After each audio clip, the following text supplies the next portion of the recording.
வணக்கம், welcome to Chitra Murali's kitchen. இன்னைக்கு என்ன பார்க்க போறோம் அப்படின்னு பாத்தீங்கன்னா, ராஜ்மால கிரேவி தான் பண்ண போறோம். நான் ராஜ்மாவை நைட்டே ஊற வச்சு காலையில வந்து நல்லா உப்பு போட்டு வேக வச்சு ரெடியா எடுத்து வச்சிருக்கேன். பாருங்க, நல்ல வெந்து ரெடியா இருக்கு பாருங்க. நல்ல மாவா வெந்து ரெடியா இருக்கு.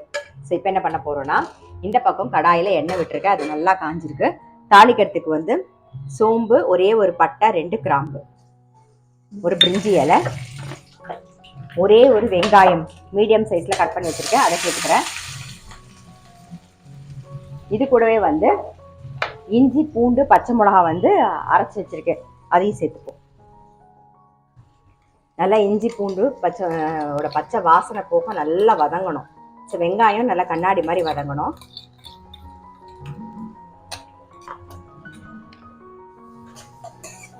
வெங்காயம் வதங்கட்டும். இந்த பக்கம் வெங்காயம் நல்லா வதங்கிடுத்து, இஞ்சி பூண்டோட பச்சை வாசனை போயாச்சு. மீடியம் சைஸ்ல 2 தக்காளி நீட்ட வாக்கில் கட் பண்ணியிருக்கேன், இப்போ அதை சேர்த்துருக்கேன். இது கூடவே வந்து உப்பு, அப்புறம் மஞ்சள் பொடி சேர்த்துக்கலாம். இப்போ இது நல்லா வதங்கட்டும். இந்த பக்கம் தக்காளி வதங்கட்டும், அதுக்குள்ள வதக்கி அரைக்க வேண்டியது என்னன்னு பார்த்துடலாம்.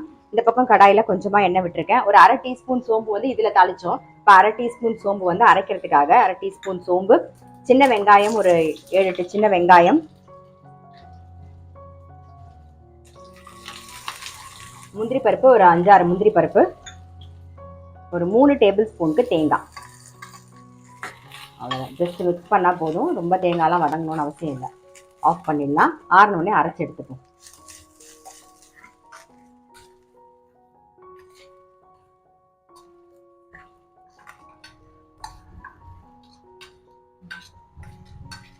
தக்காளி நல்லா வதங்கிடுது. காரத்துக்கு ஒரே ஒரு பச்சை மிளகா இஞ்சி பூண்டோட அரைச்சி போட்டோம்.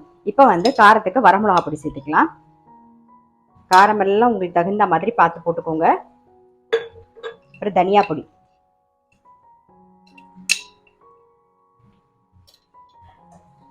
வரமிளகா பொடி, தனியா பொடி சேர்த்துருக்கோம்.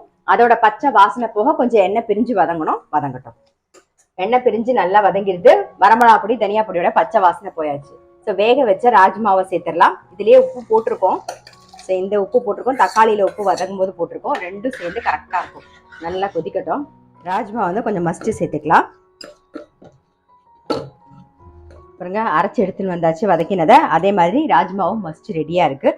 மஸ்டதை இதில் சேர்த்துடலாம். சேர்ந்தாப்புல வரும், அதுக்காக தான், வேற எதுவும் இல்லை. இப்போ அரைச்ச விழுதியும் சேர்த்து நல்லா கொதி விடுவோம். ராஜ்மா மசாலா வந்து என்னோட ஸ்டைலில் வந்து நான் பண்ணியிருக்கேன். இதில் வந்து ஆப்ஷனல் தான், நான் இப்போ பண்ண மாதிரி தான் பண்ணணும்னு அவசியம் இல்லை. உங்களுக்கு எப்படி பிடிக்குதோ அப்படி வேணா பண்ணி பார்த்துக்கலாம். ஆனால் இந்த மாதிரி ட்ரை பண்ணி பாருங்க. இது வந்து சாதத்தில் பிசைஞ்சு சாப்பிட்றதுக்கும் நல்லாயிருக்கும். சப்பாத்தி, பூரி எல்லாத்துக்குமே, தோசை எல்லாத்துக்குமே ரொம்பவே சூப்பராக இருக்கும். இப்போ மிக்சி ஜார் ஆலமே அந்த தண்ணி விட்டுருவோம்.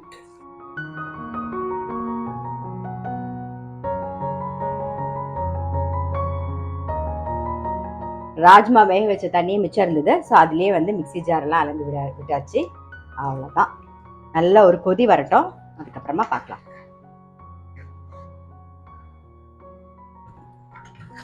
கொஞ்சமாக சர்க்கரை சேர்த்துக்கலாம். அவ்வளோதான். பாருங்க, நல்லா கொதி வந்துருக்கு. நான் வந்து காஞ்ச வெந்தயக்கீரை இலையை சேர்க்கிறேன். கொத்தமல்லி இருந்தால் போடலாம். இன்னைக்கு கொத்தமல்லி இல்லை, அதனால நான் சேர்க்கலை. நீங்கள் உங்ககிட்ட இருந்ததுன்னா கண்டிப்பாக சேர்த்துக்கோங்க. இது ஜஸ்ட் பார்த்தீங்கன்னா இந்த ராஜ்மால குருமா பண்ண மாதிரி இருக்கும். ரொம்ப ரொம்ப டேஸ்ட்டாக இருக்கும். இது வந்து நாட் ஓன்லி சப்பாத்தி, பூரி, தோசை அதுக்கு மட்டும் கிடையாது, சாதத்துக்கு மட்டும் கிடையாது. நீங்கள் வந்து இடியாப்பம், ஆப்பம்லாம் பண்ணிங்கன்னா அதுக்கு தொட்டுன்னு சாப்பிட்றதுக்கு கூட ரொம்பவே டேஸ்ட்டாக இருக்கும். ஸோ ராஜ்மா மசாலா இந்த மாதிரி ட்ரை பண்ணவே இல்லை அப்படின்னா கண்டிப்பாக ட்ரை பண்ணி பாருங்கள். எல்லாருக்கும் பிடிக்கும். ரொம்ப ரொம்ப டேஸ்ட்டாக இருக்கும். நான் அடுத்த வீடியோவில் சந்திக்கிறேன்.